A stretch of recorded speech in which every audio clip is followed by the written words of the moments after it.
Grabe talaga yung pasok ng taon sa akin mga dre, hindi ko akalain na makakabili ako ng ganito mga dre. Sobra-sobra talaga. Sobra-sobra talaga yung blessing ngayon mga dre. So nag 7-Eleven nga muna ako mga dre, tapos bumati nitong kape mga dre. So naisipan ko nga rin na kumain mga dre kasi nagugutom din ako. So ano nga bang kulang habang kumakain ako? So sidecar yung kulang siguro mga dre, sidecar. So kumakain nga muna ako mga dre habang nag-iisip ako kung paano yung gagawin kong workout mga dre. So natututo na nga ako tumingin sa mga ganito mga dre. Yung likod ng mga product mga dre, meron mga ganito, makikita mo yung kung ano yung content nila. So welcome nga sa day 23 na aking fitness journey in 100 days mga dre. So napakalayo na ka natin mga dre sa dating tayo. So nakikita nyo naman mga dre, medyo maganda-ganda na talaga yung katawan natin. So yun nga mga dre, yung tinutukoy ko na nabili ko mga dre, yun, nakapag 7-Eleven ako, nakapagkape mga dre. Yung big bike na yun mga dre, di sa akin yun, sa barkada ko yun mga dre. Pero in God's perfect timing mga dre, makakabili din tayo nun pag sobra-sobra na tayo mga dre. May priority lang tayo ngayon mga dre, kaya kailangan natin talaga na mag-focus kung ano man yung ginagawa natin mga dre, kung saan man tayo kumukuha ng pera mga dre. So yun na nga mga dre, napakahalaga nga ng pera sa panahon ngayon kasi pagka wala kang pera, sampal nga sa'yo yun mga dre, lalait-laitin ka nila, tatai lang yung paningin nila sa'yo mga dre. So ito mga dre, bibigyan ko lang kayo ng perfect example mga dre, kasi dati nung pandemic mga dre, pumipera talaga ako mga dre.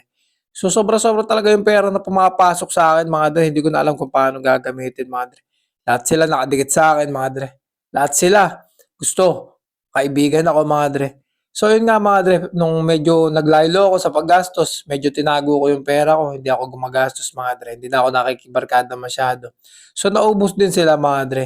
So yun nga yung perfect example mga dre para sa akin. Yung experience na yun, charge to experience yun. Alam nyo yan mga dre.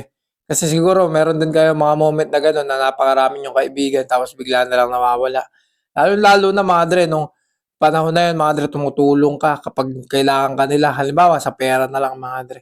Tumutulong ka, nagpapahiram ka. Tapos napakabait nila sa'yo mga dre kasi nagpapahiram ka, napakabait mo daw tao. Pero nung ikaw na yun ang hiram mga dre, doon mo na masusukat mga dre lahat. Puro tanggi na yung inabot mo. Sasabihin, walang-wala din sila kahit meron mga dre. So mabalik nga muna tayo dito sa workout mga dre bago pa tayo magdrama.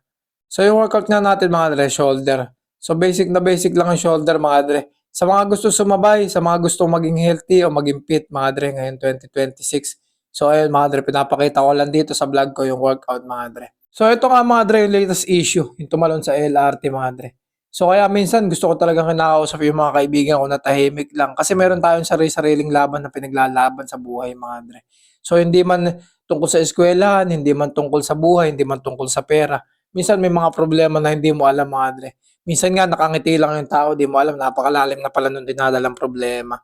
So minsan kausapin niyo din yung mga kaibigan niyo, kausapin niyo din yung mga kapamilya niyo kung kumusta na sila.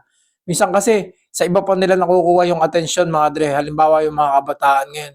Kaya sila nagsasama sa mga barkada nila mga dre kasi sa iba nila nakukuha yung atensyon, sa iba nila nasasabi yung mga gusto nilang sabihin dapat sa pamilya nila.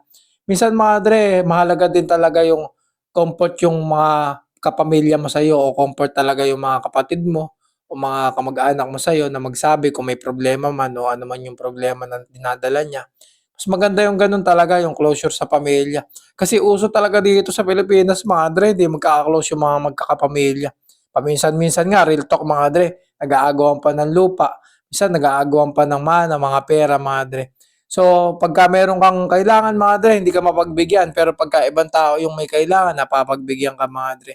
So, ugaliin natin mga dre na maging close sa pamilya mga dre kasi tayo-tayo lang din naman yung magtutulungan sa huli mga dre, magkakapamilya. Paminsan-minsan mga dre, may away, may hindi pagkakaintindihan. Pero kahit papaano naman mga dre, magkadugo pa rin kayo. Sa huli mga dre, kayo pa rin yung magkakampi. So yun nga mga dre, yun yung natututunan ko mga dre na sinasabi ng mga magulang ko, sinasabi ng tatay at nanay ko mga dre. Kahit papaano magkakapatid kayo. Kayo ang magtutulungan sa huli. Kayo pa rin na magkakakapit sa huli mga dre. So stay fit, stay healthy, burger kayo sa akin mga dre.